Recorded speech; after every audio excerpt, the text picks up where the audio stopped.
1 Samuel chapter 29 and chapter 30. Hear the word of the Lord. Now the Philistines had gathered all their forces at Aphek, and the Israelites were encamped by the spring that is in Jezreel. As the lords of the Philistines were passing on by hundreds and by thousands, and David and his men were passing on in the rear with Achish, the commanders of the Philistines said, "What are these Hebrews doing here?" And Achish said to the commanders of the Philistines, "Is this not David, the servant of Saul, king of Israel, who has been with me now for days and years, and since he deserted to me, I have found no fault in him to this day." But the commanders of the Philistines were angry with him. And the commanders of the Philistines said to him, "Send the man back, that he may return to the place to which you have assigned him. He shall not go down with us to the battle, lest in the battle he become an adversary to us. For how could this fellow reconcile himself to his Lord? Would it not be with the heads of the men here? Is not this David, of whom they sing to one another in dances? Saul has struck down his thousands, and David his 10,000s. Then Achish called David and said to him, "As the Lord lives, you have been honest, and to me it seems right that you should march out and in with me in the campaign. For I have found nothing wrong in you, and from the day of your coming to me to this day. Nevertheless, the lords do not approve of you, so go back now, and go peaceably, that you may not displease the lords of the Philistines."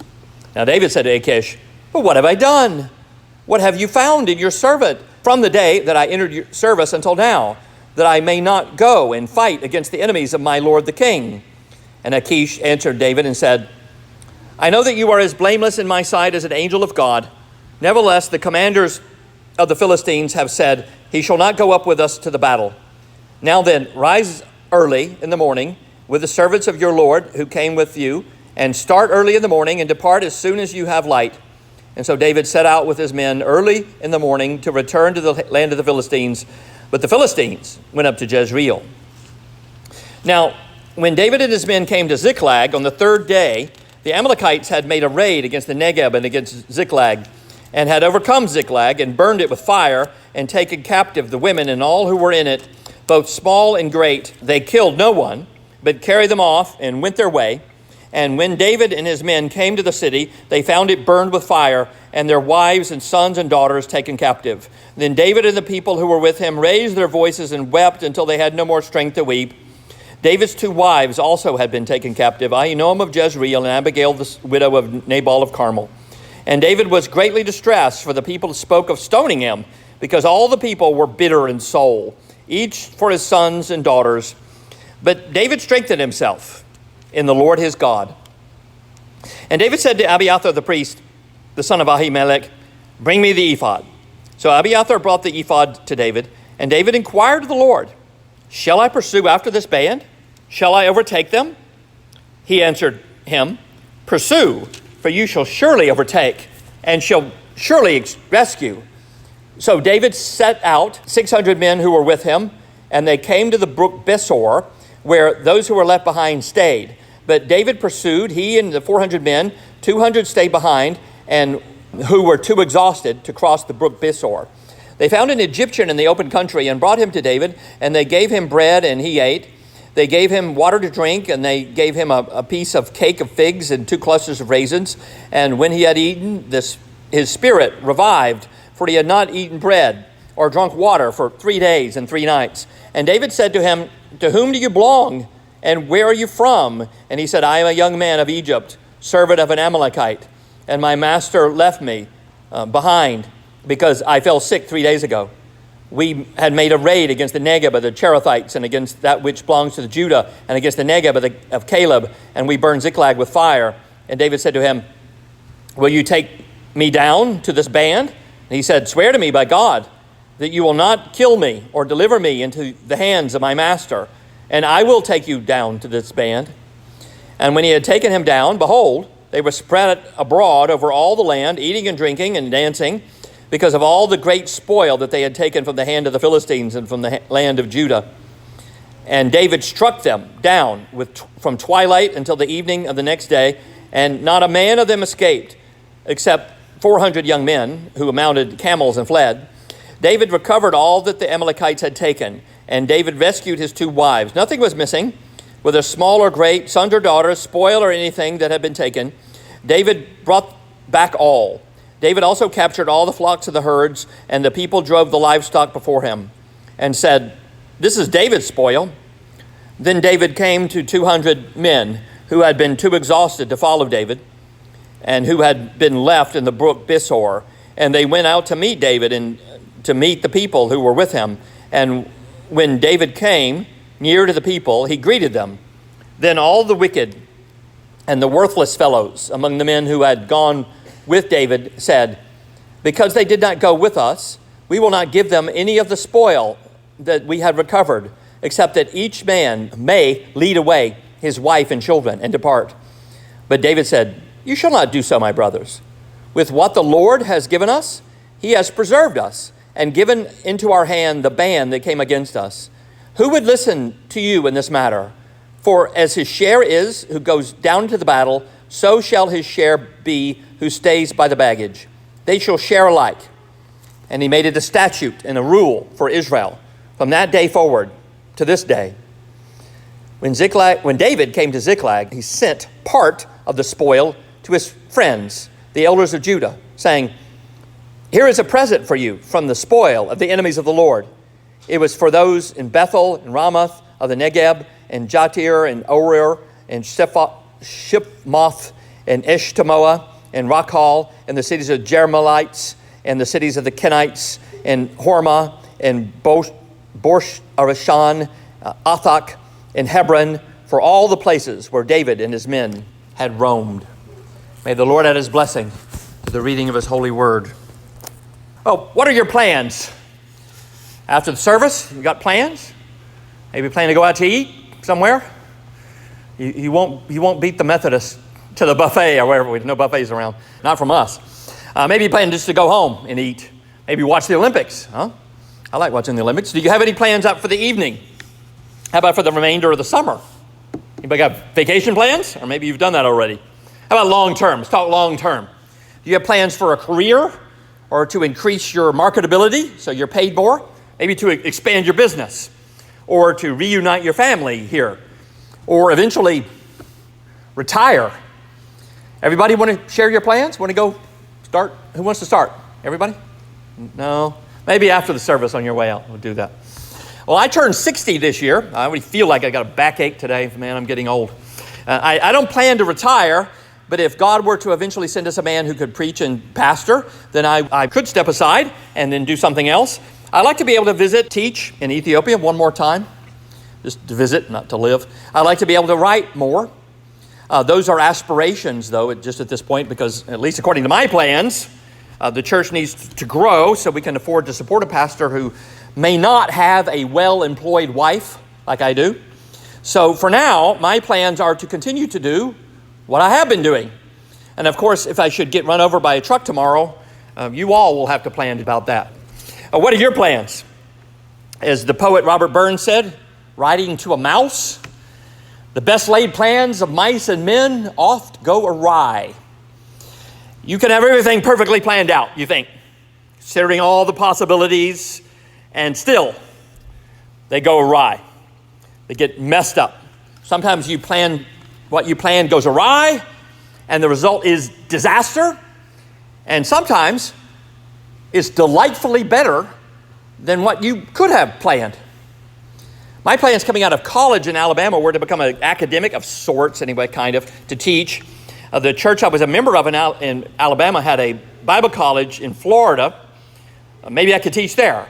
And so I went to one of the academically best seminaries, to Fuller Theological Seminary in California, and I got to teach in Bible colleges in Singapore and Ethiopia. And then when I did my PhD, I got to be a teaching assistant for a Nobel Prize winner at arguably one of the best universities in the world, the University of Chicago. And I looked then, that moment, like I'm poised to achieve my plans, finally, of being an academic, a scholar, having an academic career.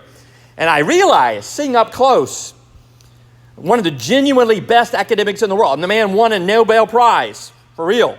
I realized, I'm not like that. I'm not like him. I'm not interested in kind of dispassionately doing research wherever the data takes me, that kind of thing. I believe things that I want to persuade others. to also believe them. Back in Singapore, I learned, given the right preparation, I can preach sometimes. You may disagree with me. And so my plans changed for the better, and practically for the better, as I've found out now, because not only do I think I'd be discontent being an academic, there just aren't that many jobs doing it. It's kind of like being a professional athlete. There's not that many positions to fill. And even the Bible college associated with my Alabama church closed a long time ago. So they're gone. My plans went awry, and for the better. But sometimes plans go awry for the worse. In the 1930s, the Japanese planned a greater East Asian co-prosperity sphere, one of the great propaganda terms of all times. They had already invaded Korea. They attacked China, to which the U.S. objected and put an oil embargo on Japan. And so to get oil, they needed to invade Indonesia. But between Japan and Indonesia was the Philippines, then run by the USA. And so they planned a massive attack across much of the Pacific and Asia in December of 1941. Simultaneously, over half the Pacific Ocean and much of Asia, their forces would strike the U.S. Navy base in Pearl Harbor, Hawaii, and invade the Philippines and Southeast Asia, going through Thailand, then south all the way through the Malay Peninsula to Singapore, and then to Indonesia. It was an elaborate, bold, enormous plan, which they carried out with daring and superb skill, with the result, at the end of the plan, which they achieved, that they controlled the Western Pacific and Southeast Asia. Then they planned on holding on to all that by making attempts to roll them back as costly as possible. That was the plan. And it went awry on August 6, 1945, 79 years ago, as of this coming Tuesday, when something fell from the sky over Hiroshima that they hadn't planned for. What are your plans? Well, here we see that David has plans. His plans for the last 16 months has been to use the Philistine territory as a safe haven while he defended Israel. This plan was working. It was working brilliantly. Okay, David and his men finally have a safe place to live where they don't have to worry about Saul hunting them down. They don't have to sleep in caves and hide out in what Saul called lurking places. Their families have stable houses where they can go to, just sleep at, stay, and then go out from to strike Israel's enemies, nations that were already supposed to have been wiped out by God's command. After they go out and defend Israel, expand Israel, they can then come back home, have all the comforts of home in Ziklag. Meanwhile, David had fooled the local Philistine king, Achish, by telling him that all this time they had really been attacking Israel. And so Achish is convinced that David has burned all his bridges with Israel, that there's no going back for David to Israel. David is on his side now. He even appoints David to be his official bodyguard. It's kind of like making him head of the Secret Service. Achish's plan is to use David as part of his military, and David's plan is to use Achish to fulfill God's plan for Israel. But as they say, man plans, God laughs. And here we see how Achish's and David's plan go awry, and God's plan is better. We see that in 5 parts. First, rejection. Second, depression. Third, question. Then, fourth, reclamation. And finally, distribution. Well, first, David suffers a surprising rejection. He's already been told at the beginning of chapter 28 to get his troops ready, to join Achish, join his regular Philistine forces for a big attack. The Philistines have planned on Israel. The Philistines have a greater Eastern Mediterranean co-prosperity sphere, which they plan on imposing on Israel. They're getting all their forces together for the big attack. The combined army is so big that it frightens Saul. Well, we saw that in the previous chapter, and that makes him go off and see that witch in Endor. Meanwhile, David has told Achish, you shall know what your servant can do. It sounds like he's boasting, but it's also a subtle threat. You'll know what we'll do. It'll amaze you what we do. You won't believe what we have planned for you, Achish. Then in chapter 29, the Philistines gather all their forces in verse 1. So they're all in on this attack. This isn't just a small raid into Israel. This is December 1941. They're all gathered at Aphek, which is the extreme northernmost part of Philistine territory, right on the border with Israel. And the troops are marching by, by hundreds, by thousands, companies and regiments. The lords of the Philistines, the chiefs over the 5 Philistine cities, they were watching the units mustering up. You can imagine a parade. They're watching them go by. And in verse 2, then in the rear, notice that in verse 2, in the rear, they notice David and his men, along with Achish. Now, it's very convenient for David to be in the rear. Now, either he planned this, he tried to finagle his way to get in the rear there, or it was just God's providence that he was assigned that place. But we know it's convenient for him to be there because he wants to be in the rear. Once the battle starts, that's exactly where he'll want to be. Now, he's already refused to kill Saul twice, and once he even regretted just for cutting a piece off of his robe. He regretted that. He's been using Achish's territory to protect and expand Israel. We know that there is no way that David intends on actually fighting against Israel. So we know that when the battle starts, his plan is to be in the rear of the Philistines, the Philistine formation, so that when the battle is engaged, then the Philistines will find themselves surrounded by the Israelites. Saul's forces in front, David's forces behind, and they're going to be crushed. That's David's plan. But then David's plan goes awry. The other lords of the Philistines, besides Achish, they see David and his men, and they protest. What are these Hebrews doing here? What's up with these guys? They don't trust them. Even when Achish tries to vouch for them, especially for David, the head of the men, he says, this is David. Now, sure, he was a servant of Saul, but he has been with me now for days and for years, 16 months to be exact. He deserted, Achish says, he deserted to me. That's what Achish thinks. Achish thinks David deserted Israel to be on his side. All his plans to use David are based on that wrong assumption. David has created that wrong assumption by misleading Achish so that he can protect Israel. Achish testifies, I have found no fault in him to this day.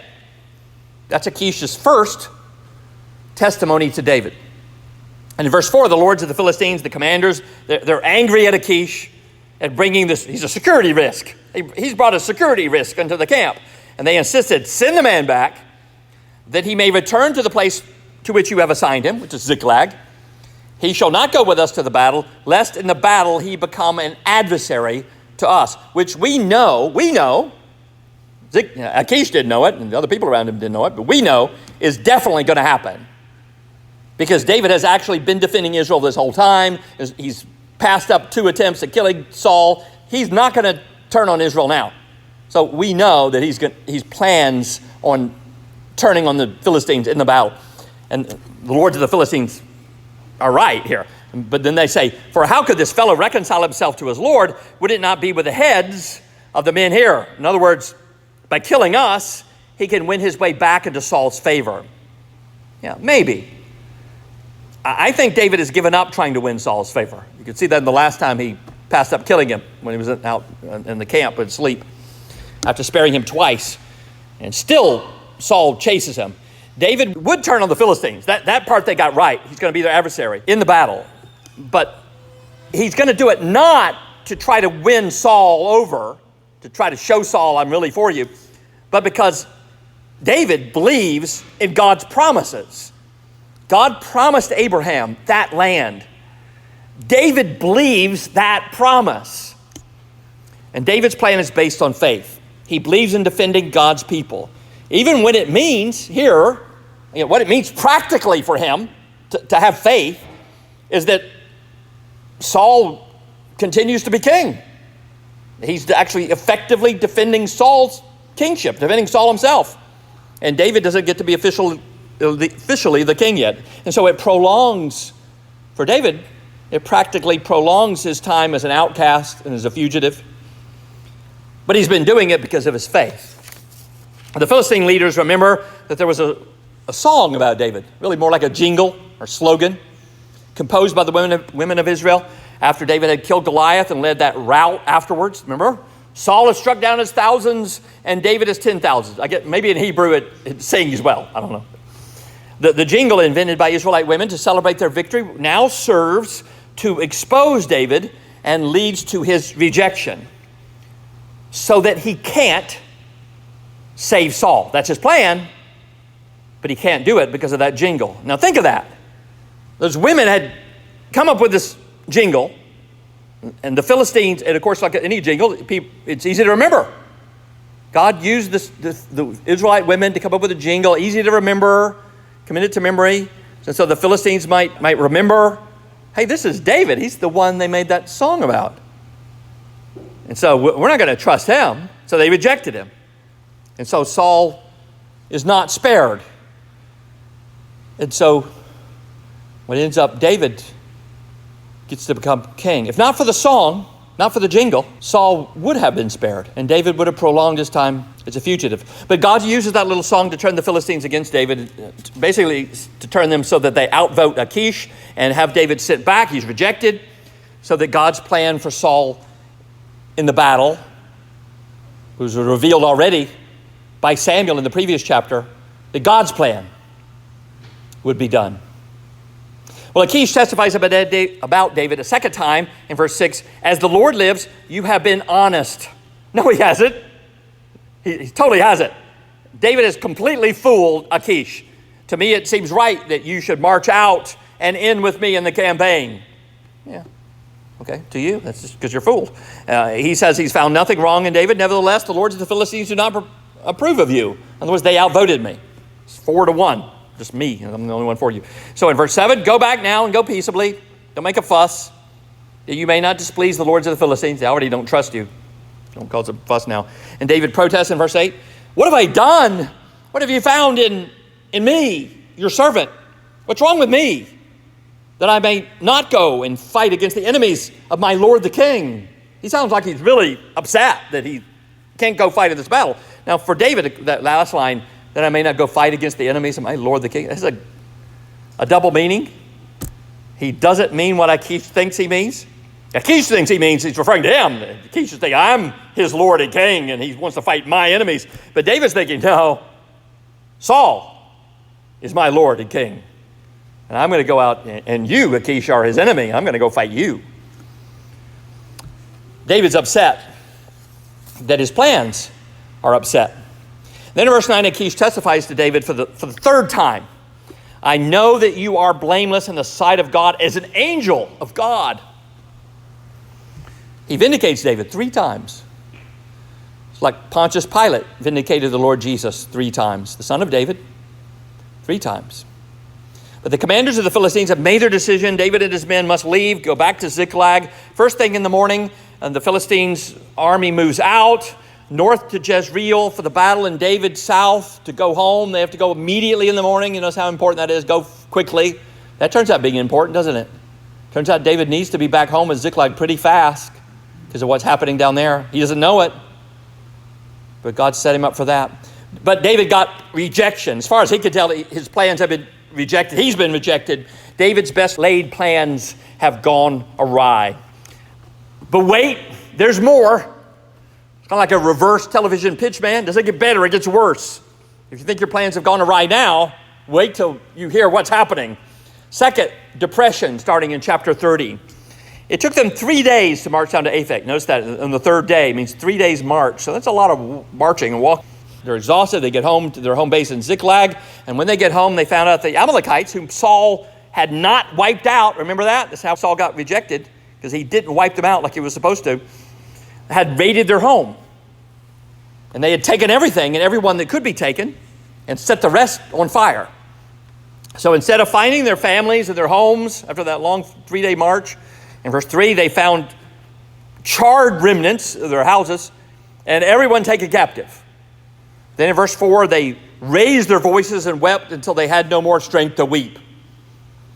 It seemed like things had gone from bad to worse, from disappointment to disaster. For David personally, this was the lowest. His wives were taken, and just when he thought it couldn't get any worse than this, all his plans have gone awry. His men have start grumbling, but now they want to stone him in verse 6. Remember, these men were kind of the losers of society. who had signed up for David, planning on using him to get out of their miserable lives, planning for him to be their ticket to being a winner. And now, after years of fleeing from Saul and putting up with David's refusal to eliminate Saul, you know they had grumbled about that. Why didn't he kill him when he had the chance? I don't understand this thing about the Lord's anointed. Having to flee Philistine territory and then being suspected of having deserted to the Philistines. You know, all their friends back home and said, that guy, he deserted to the Philistines, our enemies. Now, what do they have to show for it? Their homes are burned down. All their livestock that they gained over the last 16 months is gone. Their families have been abducted. All thanks to David. We could be king by now if he would have done what any reasonable person could have done, just killed Saul. And when your plans turn to ashes, you can get angry, you can get depressed. Well, they were both. They were bitter in soul, verse 6 says. David, too, was greatly distressed. His plans had been dashed. Where's God's blessing? He's wondering. You know, he had boldly told Saul in chapter 26, the Lord rewards every man for his righteousness and faithfulness. Okay. He's got to be thinking, how have I not been righteous and faithful? I believed your promises, God, to Israel. Even when it meant sacrifice, great sacrifice for myself. I've been basically defending Saul, not only sparing his own life, but defending his kingdom when it meant having to live like a fugitive. And I appeared to live here in Philistine territory like I've deserted my home country. He's been going out to fight for Israel because of his faith in God's promises. And not only, he thinks, not only I'm not getting recognition for it, I'm not the king, I'm not getting anything for it, now I have nothing. Everything's taken. My home is burned down. My wives are gone. And so he must be struggling with depression at the end of verse 6. And then he does something. It says, David strengthened himself in the Lord his God. And we might wish we knew exactly what he did. What did he do to strengthen himself in the Lord his God? We kind of wish we knew what that was, so that when we're tempted with depression, we could do the same thing and get out of depression. But if we did, we'd treat it, like that witch of Endor. We learned her, hopefully we wouldn't be wanting to do that, try to copy her procedure. But here we'd think, if we knew what he did, what song did he sing? We'd sing that song. Or what prayer did he pray? Or did he pray? Is that what he did? To confess some promise. Something he did. We too could, if we just did that thing, we too could strengthen ourselves. And we could overcome depression by that. That it's all about doing what he did. But it's not. Whatever he did to strengthen himself isn't as important as first, he did it. He strengthened himself. He didn't just passively sit back and do nothing, right? He strengthened himself. But the temptation in depression is always just to do nothing. So overcome that, take the initiative. And second, it depended on the Lord being his God. He strengthened himself in the Lord, his God. He had a relationship with the Lord. And that is what made whatever he did effective at strengthening him. It's that identification with God. The Lord is my God that resulted in whatever he did, whatever song he sang, or maybe he composed a psalm, or wrote a prayer, prayed a prayer, got out his lyre, confessed a promise of Scripture. It's the fact that the Lord was his God. He had a personal relationship with God. It's that made whatever he did strengthening. Depression is often the result of plans going awry. You sit in a chair, stare out the window, seeing nothing in particular. You think about your life. You worked, and you planned, worked some more, and it's all come to this. You've been fired. You're unemployed. You're lonely. Got a bad diagnosis. There's ashes. And you think, this is it? And you're depressed. Then strengthen yourself in the Lord your God. Do something and have a relationship with God, an identification with God, so that he's your God. So whatever it is you do, you're doing it for the glory of the Lord, your God. Next, David has a question. Third part, the question. His plans have gone awry, so we ask God for new plans. Starting in verse 7. David calls for the priest, Abiathar, bring me the ephod. Remember, that's a priestly garment, basically a vest with Urim and the Thummim in it. We really don't know what those look like. And David has a question for the Lord in verse 8. Shall I pursue after the band? Shall I overtake them? And the Lord answers through the Urim and the Thummim, pursue, for you. It's not really a command, it's answering the question. Pursue, for you shall surely overtake and shall surely rescue. Now notice the two surelys in the ESV. That's a fine translation. That's an adequate translation. But in Hebrew, the second word is actually a different word, actually two different words. And the second word can be translated as without fail. You shall surely overtake, and you will, without fail, rescue. That's a pretty good answer, pretty good promise. So the Lord knows certainly what will take place. Notice that. It's not like maybe, shall I overtake them? Will I rescue them? God does not say, well, the future depends on so many things, people's choices and all kinds of situations that could go wrong, things could change. You might overtake them if you go fast. And if there's maybe somebody left behind from them who could show you the way, and if they stop for a party, maybe, if you're lucky, nothing like that. No, there's no uncertainty about the future with God. They will, without fail, God says, rescue.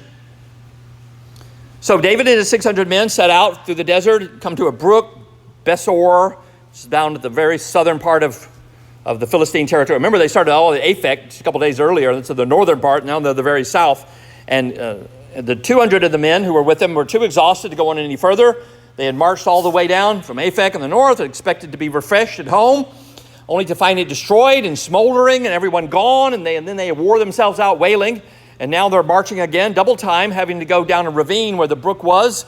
And about a third of them said they couldn't make it any further, just exhausted. And so they left their equipment behind with them, and the remaining 400 of them pressed on, not knowing exactly where to go from there on.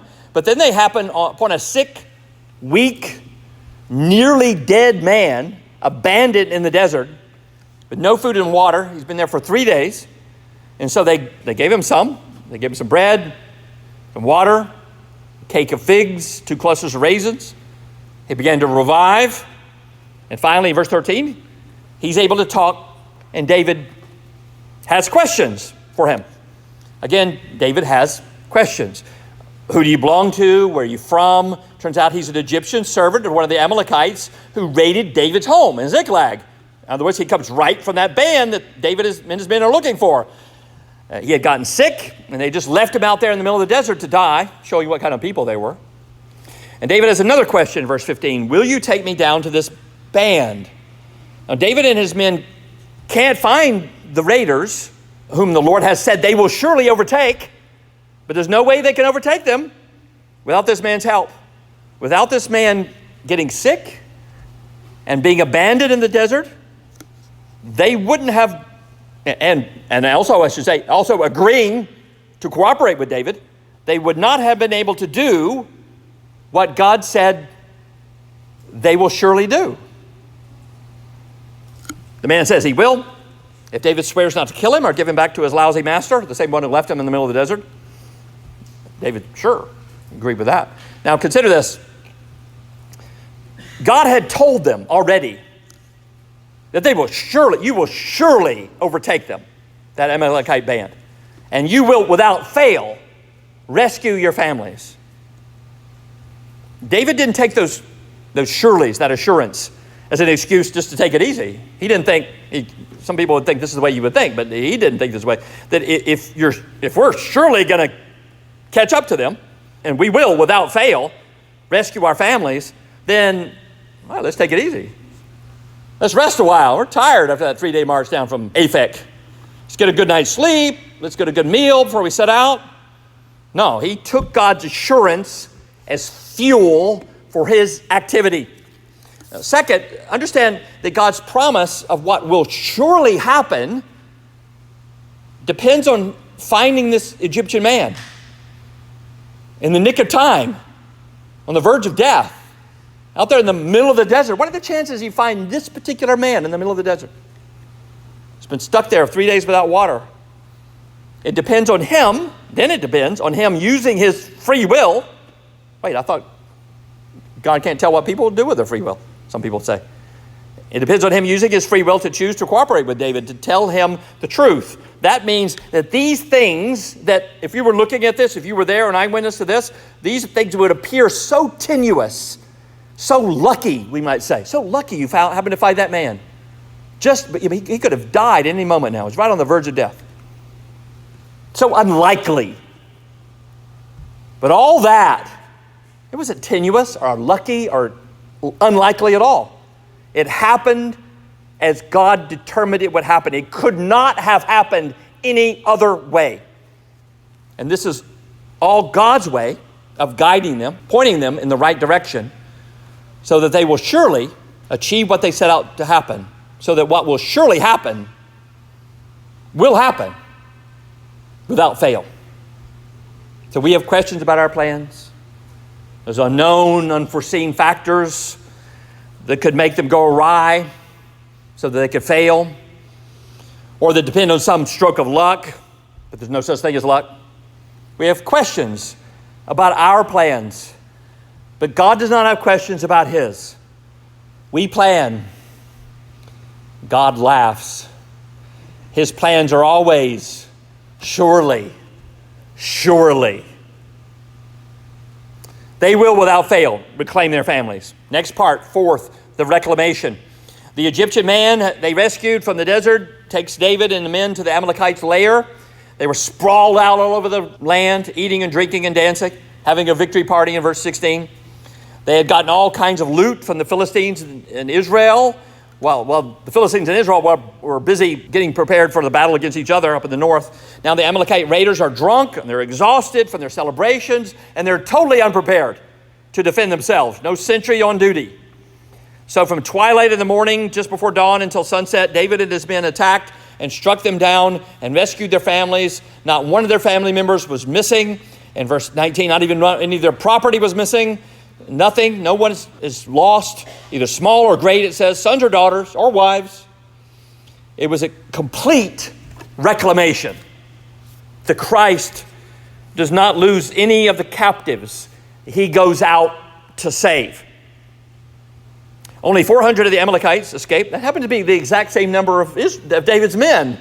They would have stood their ground and fought. They could have been some trouble, but 400 escaped, riding away on donkeys. They're probably not noticing in their panic and their stupor that there were only 400 of David's Israelite men. Notice how active David is in this. He's not just a commander kind of in the background, barking out orders. He's in the fray.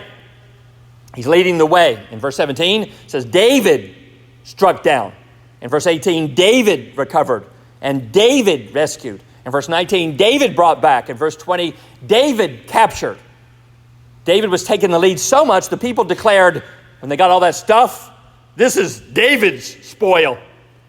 And this spoil isn't just their property that they got back, but not only that, but also the loot that the Amalekites had stolen from Israel and the Philistines, and now all of it is David's. But this wasn't David's plan. It was much, much better, and it resulted in a full reclamation of all the captives and gifts to distribute. So finally, the distribution, starting in verse 21. So on their way back, they meet with the 200 men who were too tired to go on. When they see each other, they go out to meet David. And David greets them happily, thankfully. Then some of the troops who went with David on the attack thought to deprive those who stayed behind with the equipment of a share in the distribution of the loot. And their reasoning to me sounds fair. They didn't go to the fight, they don't get the stuff we captured. Okay, they'll get their family members back, but they don't get the hazard pay. But the Bible, the inspired prophet who is writing this, says that these men who thought like this, they were evil and worthless. Literally, it's sons of Belial.